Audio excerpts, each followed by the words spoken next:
नमस्कार, खास पेशकश में आपका स्वागत है। मैं हूं आरिश अजहर आपके साथ। बदलेगा परिवेश, मकर राशि में प्रवेश। सूर्य का किसी राशि विशेष पर भ्रमण करना संक्रांति कहलाता है और पंचांग के अनुसार सूर्यदेव हर महीने राशि परिवर्तन करते हैं। साल में कुल मिलाकर 12 संक्रांतियां होती हैं और हर संक्रांति अपनी अपनी जगह विशेष मानी जाती है। ज्योतिषों के अनुसार दो संक्रांति ऐसी है जो बहुत ही शुभ मानी जाती हैं। पहली मकर संक्रांति और दूसरी कर संक्रांति। सूर्य तब मकर राशि में जाते हैं तब मकर संक्रांति होती है और उसी के साथ सूर्य देव दक्षिणांश से उत्तरायण हो जाएंगे। 14 जनवरी यानी आज सूर्य देव मकर राशि में रात 9:35 पर प्रवेश करेगा। और आपको बता दें कि जब सूर्यदेव मकर राशि में प्रवेश करते हैं तब ज्योतिष के अनुसार उस समय से लेकर अगले 3 महीनों यानी लगभग 15 अप्रैल तक देश और दुनिया पर प्रभाव देखने को मिलेगा। इस संक्रांति काल में मंगल का संबंध गुरु और शनि दोनों से बना रहा है। ऐसे में शनि मंगल का आपसी संबंध स्पष्ट दिखाई देता है। ज्योतिष में शनि मंगल का योग दुर्घटना, विस्फोट, विवाद, राजनीति उथल पुथल और सत्ता परिवर्तन से जुड़ा माना जाता है।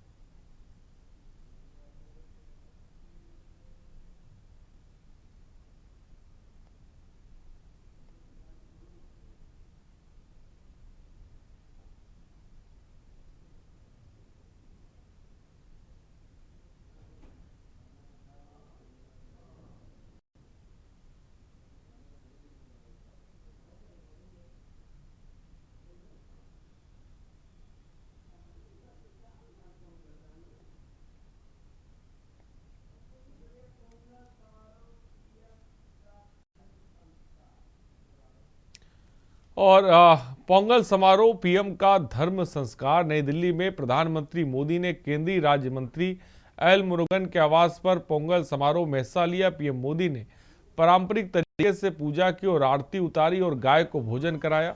वे करीब 1 घंटे तक यहां रुके और केंद्रीय मंत्री एल मुरुगन के घर पोंगल समारोह में मुख्य रूप से नए चावल से वेन पोंगल और सकरई पोंगल बनाए गए। इनके साथ नारियल चटनी, सांभर, वड़ा, पायसम और मौसमी फल परोसे गए। इस मौके पर पीएम मोदी ने कहा कि तमिल संस्कृति दुनिया की सबसे प्राचीन जीवित सभ्यताओं में से एक है। इसे उत्साह के साथ मनाते हैं, उसमें मैं भी एक हूं। इस विशेष पर्व को आप सभी के साथ मनाना मेरे लिए सौभाग्य की बात है। इसमें अन्नदाता की मेहनत, धरती और सूर्य के प्रति आभार का भाव है। साथ ही ये पर्व हमें प्रकृति, परिवार और समाज में संतुलन बनाने का रास्ता दिखाता है। हमारी तमिल संस्कृति पूरे भारत की, पूरी मानवता की ये साझी विरासत है।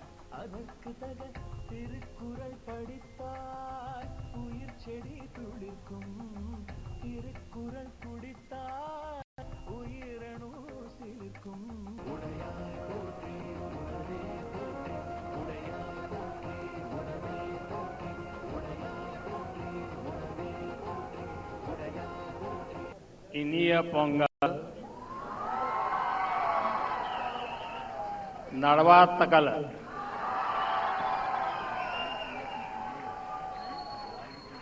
आज पोंगल एक ग्लोबल फेस्टिवल बन चुका है। दुनिया भर में तमिल समुदाय और तमिल संस्कृति से प्रेम करने वाले लोग इसे उत्साह के साथ मनाते हैं, उसमें मैं भी एक हूं।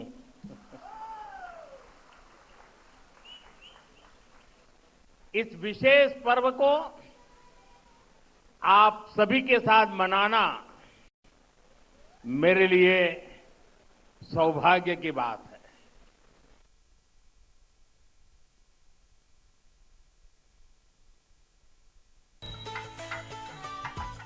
और अखिलेश हमारे विशेष संवाददाता इस खबर में। अखिलेश, पीएम मोदी ने पारंपरिक तरीके से पोंगल समारोह में शिरकत करी है और साथ ही साथ लोगों को संबोधित किया। क्या जानकारी है पोंगल त्यौहार को लेकर जो प्रधानमंत्री ने तमिल दुनिया की प्राचीन सभ्यता को पूरी दुनिया से अवगत करा रहे हैं? देखिए, तमिलनाडु में पोंगल को आज के बहुत विशिष्ट त्योहार के तौर पर मनाया जाता है और दक्षिण भारत से आने वाले लोग और खासकर तमिलनाडु से ताल्लुक रखने वाले और तमिल को मानने वाले लोग पोंगल को त्योहार मकर संक्रांति के अवसर पर मनाते हैं। तो तमिलनाडु से आने वाले केंद्रीय मंत्री एल मुरुगन के घर आज प्रधानमंत्री पोंगल मनाने खुद पहुंचे और इस अवसर पर प्रधानमंत्री नरेंद्र मोदी मुख्य अतिथि के तौर पर पोंगल के कार्यक्रम में शामिल हुए और इस अवसर पर प्रधानमंत्री नारियल चटनी, सांभर, बड़ा पाव, केला, मौसमी फल परोसे गए, जिनको पोंगल के त्योहार पर विशिष्ट तौर पर पूजा और प्रसाद में इस्तेमाल किया जाता है और उनका प्रसाद के तौर पर प्रधानमंत्री ने दिया। और साथ ही साथ इस अवसर प्रधानमंत्री ने कहा कि पोंगल एक ऐसा कार्यक्रम है जो पूरी देश ही नहीं दुनिया को भी तमिल संस्कृति से परिचय कराता है और प्राचीन सभ्यताओं में से एक पोंगल त्योहार के रूप में होता है। और इस त्योहार की अहमियत इस बात से अंदाजा लगाई जा सकती है कि इस त्योहार भारत ही नहीं दुनिया के तमाम देशों में रहने वाले दक्षिण भारतीय तमिल लोग हैं वो इसको मनाते हैं और इसकी महत्ता इसी से अंदाजा लगाई जा सकती है कि इस त्योहार को सभी लोग मनाते हैं और सभी का जुड़ाव साबित होता है। तो इससे भारत की पुरानी जो प्राचीन सभ्यता है उसका तमाम कह सकते हैं कि अंतर्राष्ट्रीय स्तर पर प्रचार प्रसार होता है, भारतीय संस्कृति का डंका भी बजता है। ये ठीक है अखिलेश, बने रहिए हमारे साथ। तो पीएम मोदी ने पारंपरिक तरीके से पूजा की है, पोंगल आपको बता दें समारोह में शिरकत करी और साथ ही साथ प्राचीन सभ्यता जो है उससे अवगत कराया दुनिया को।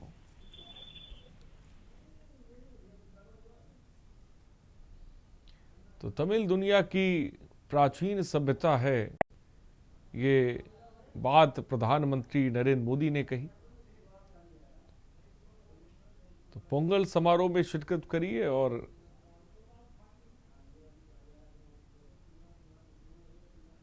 सांस्कृतिक कार्यक्रम का भी आनंद लिया प्रधानमंत्री नरेंद्र मोदी ने।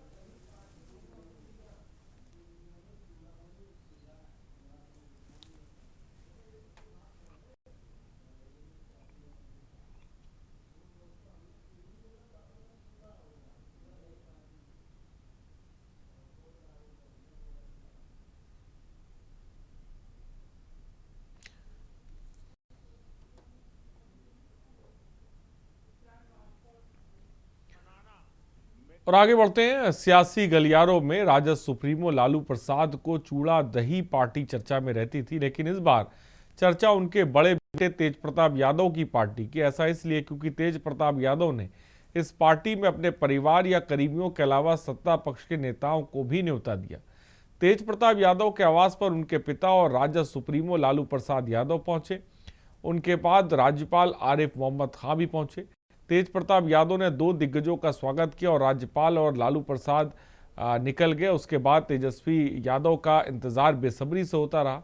लालू प्रसाद ने पत्रकारों के सवाल पर कहा कि वो तेज प्रताप से नाराज नहीं है, वह साथ रहे और स्वस्थ रहे, हमारी यही कामना है। इस बीच भाजपा के दिग्गज और राज्य के उप मुख्यमंत्री विजय कुमार सिन्हा भी पहुंचे।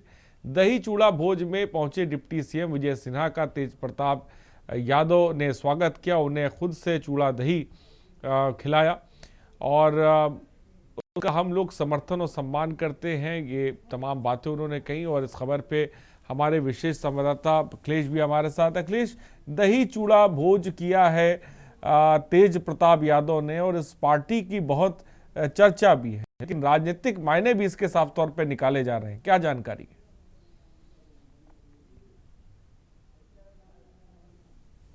पिताजी आगे आशीर्वाद दिए, गवर्नर साहब आए वो भी आशीर्वाद दिए, पिताजी आए हुए थे, आशीर्वाद दिए उन्होंने, गवर्नर साहब भी आए उन्होंने अभी आशीर्वाद दिया। तब बड़े बुजुर्ग से आशीर्वाद लेते हुए कुछ नया काम करना है आगे। और उसके बाद पूरे बिहार में यात्रा लगेगी। हमने न्योता भेज दिया है, हमारे छोटे भाई हैं, थोड़ा लेट से सो के उठते हैं।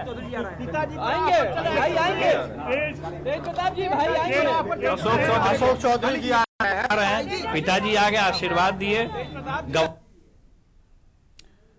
तो हमारे संवाददाता अखिलेश इस खबर पे जुड़े हुए हैं। अखिलेश, तेज प्रताप यादव बोल रहे हैं कि सबका आशीर्वाद हमने ले लिया है, भोज रखा उन्होंने, और उसके बाद हम काम पे निकलेंगे। कौन से काम पे तेज प्रताप यादव निकलने वाले हैं?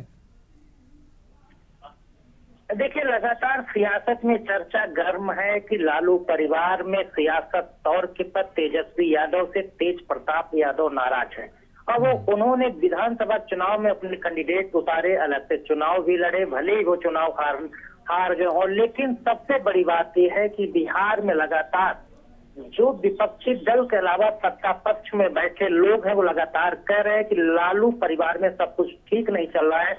अब तेजस्वी की जगह पर तेज प्रताप अपना बिहार के अंदर एक अलग सियासी दल खड़ा करेंगे और उसके वो चुनाव प्रचार में जिस तरह से अलग अपना पूरा चुनाव प्रचार करते रहे, अब वो बिहार का दौरा भी करेंगे, संगठन में लोगों को जोड़ेंगे भी। और दूसरी तरफ कुछ लोग ये भी कह रहे हैं कि वो बिहार के जो वर्तमान एनडीए सरकार है उसमें भी उनको किसी तरह से बीजेपी अपने पाले में करके शामिल कर सकती है। लेकिन इसे दूर की चौड़ी राजनीति में कहा जा सकता है, लेकिन किसी के भी द्वारा अंदाजा लगाया जाना और सियासत के बयान देना अलग बात है कि लेकिन लालू परिवार में जब तक लालू प्रसाद यादव जिंदा है तब तक तेज प्रताप हो या तेजस्वी, कमान किसी के हाथ में रहे, नाराज कोई भी हो, लेकिन किसी दूसरे दल में शामिल होंगे, इसे बहुत दूर की बात कही जा सकती है। लेकिन ये जरूर है कि तेज प्रताप अपनी सियासी जमीन तैयार करने के लिए जरूर सक्रिय है, लेकिन अंदर खाने कहा जा सकता है कि वो सब एक ही है, लेकिन सियासत में अलग चेहरे नजर जरूर आ रहे हैं। ठीक है, बहुत बहुत शुक्रिया अखिलेश हमसे जुड़ने के लिए और तमाम जानकारी देने के लिए। तो राजनीतिक मायने भी इस भोज के साफ तौर पे निकाले जा रहे हैं। दही चूड़ा भोज में लालू आए लेकिन तेजस्वी पहुंचे नहीं हैं। तेजस्वी का ना पहुंचना और तेज प्रताप यादव का आगे किस दिशा की तरफ आगे बढ़ना, ये फिलहाल वक्त ही बताएगा।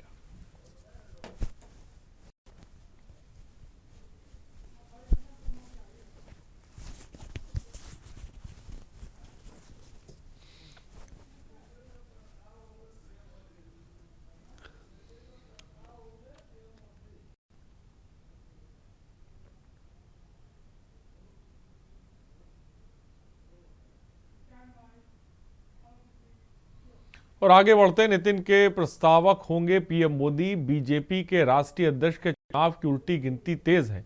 खबरों के मुताबिक बीजेपी के कार्यकारी अध्यक्ष नितिन नबीन अब पार्टी के स्थायी अध्यक्ष बनने जा रहे हैं और वो बीजेपी के राष्ट्रीय अध्यक्ष जेपी नड्डा की जगह कार्यभार संभालेंगे।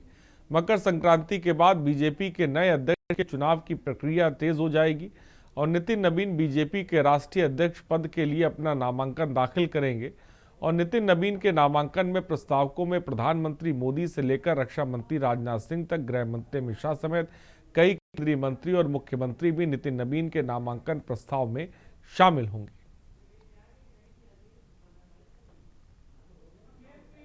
और अखिलेश सिंह हमारे विशेष संवाददाता भी इस खबर पे। अखिलेश, नए हाथों में, नितिन नबीन के हाथों में कौन आने वाली है? नई जिम्मेदारी साफ तौर पे देखने को मिल रही है।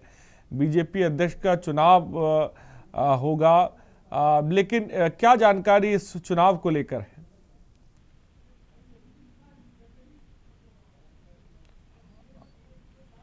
अखिलेश, मेरी आवाज आप तक पहुंच रही है? शायद मुझे लग रहा है कि अखिलेश तक मेरी आवाज नहीं पहुंच पा रही है। फिलहाल जेपी नड्डा की जगह अब नितिन नबीन बीजेपी की कमान संभालेंगे, बीजेपी के अध्यक्ष बनेंगे, जिसको लेकर अब आगे नामांकन का दौर साफ तौर पर शुरू होगा, प्रक्रिया शुरू होगी और तमाम लोग इसमें जुटेंगे भी। नितिन नबीन का निर्विरोध बीजेपी अध्यक्ष बनना लगभग तय माना जा रहा है और अखिलेश हमारे संवाददाता भी।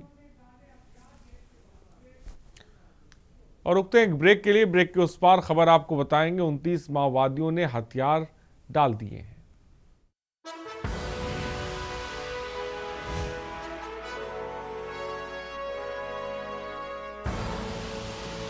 देख रहे हैं के न्यूज, खबरों का साथी।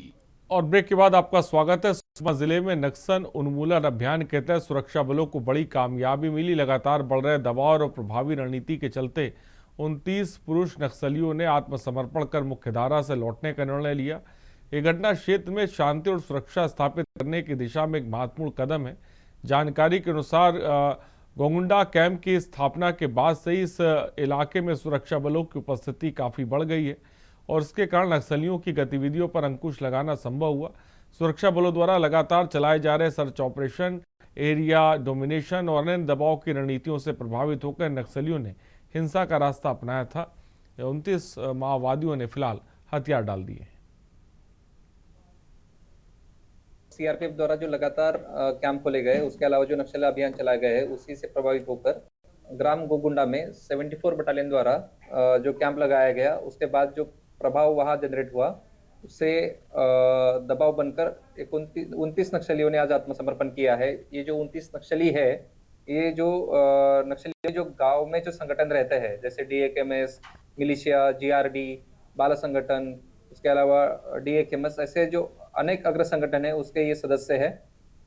ऐसे समर्पण के पश्चात जो नक्सलियों का जो अग्र संगठन है, जो गांव लेवल पे जो काम कर रहा है, उससे भी अभी चोट पहुंच रही है और खुद ही मतलब जो अग्र संगठन के जो नक्सली है, उन्होंने हमसे संपर्क किया और संपर्क करने के बाद आत्मसमर्पण की इच्छा जताई।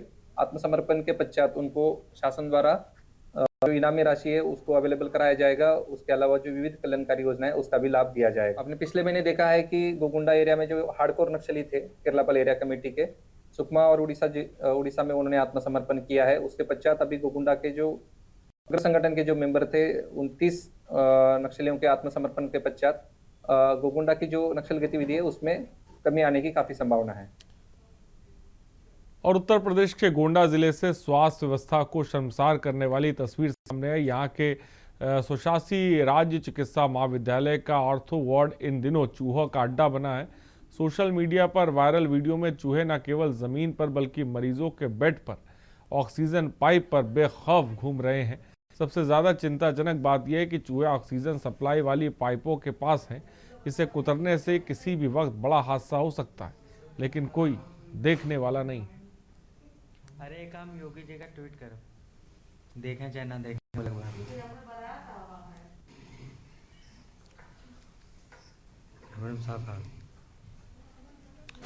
तो तस्वीरें आप देख सकते हैं। डीएम की फटकार के बाद हड़कंप मचाए, लेकिन गोंडा की ये तस्वीर हैरान और परेशान करने वाली, जहां पर चूहे तीमारदारों पर हैं, चूहे मरीजों पर हैं और चूहे ऑक्सीजन के पाइप पर हैं। गोंडा से खबर आपको बता रहे हैं। देखें चाहे ना देखें, वो अलग बात। तो गोंडा के मेडिकल कॉलेज में चूहों ने अपना कब्जा कर लिया है और कैसे अस्पताल प्रबंधन चूहों से निजात अस्पताल को दिला पाएगा, ये बड़ा सवाल है। और राजेश हमारे संवाददाता इस खबर पे जुड़ गए। राजेश, मेडिकल कॉलेज पर चूहों ने कब्जा कर लिया, क्या जानकारी है? जी, आपको बता दें कि जनपद गोंडा का जो जिला चिकित्सालय था, उसको मेडिकल कॉलेज बना दिया गया, लेकिन मेडिकल कॉलेज सिर्फ नाम का बना दिया गया। यहाँ सुविधा के नाम पर बिल्कुल टोटा है। अब आए दिन चूहा, जानवर, कुत्ते और पशु मेडिकल कॉलेज के अंदर घूमते रहते हैं, लेकिन जो मेडिकल कॉलेज का प्रशासन है, वो किसी भी प्रकार की मतलब जानवरों के या चूहे के मतलब रोकथाम के लिए कोई नहीं कर सकते। जब बात प्रिंसिपल से बात की गई तो प्रिंसिपल ने बेतुका बयान दिया। उन्होंने कहा कि जब मरीज खाना लेकर के आते हैं तो चूहे खाना देख कर आ जाते हैं। ये बेतुका बयान जो मेडिकल कॉलेज के प्रिंसिपल थे, उनका बयान था। और जब इस पूरे मामले पर जिलाधिकारी से बात की गई तो जिलाधिकारी ने पूरे मामले पर एक जांच टीम करके सीएमओ से कहा है कि पूरी अच्छा रिपोर्ट प्रस्तुत की जाए। ठीक है, बहुत बहुत शुक्रिया हमसे जुड़ने के लिए और तमाम जानकारी देने के लिए। तो गोंडा से खबर इस वक्त आपको बता रहे हैं, ऑक्सीजन पाइप को भी खतरा है। फिलहाल डीएम की फटकार के बाद आपको बता दें कि एक्शन में प्रशासनिक अमला आया है, लेकिन वो तस्वीरें आप साफ तौर पर देख सकते हैं जहां पर मरीजों के पास चूहे टहल रहे हैं। खबरों में इतना ही, बने रहिए हमारे साथ। नमस्कार।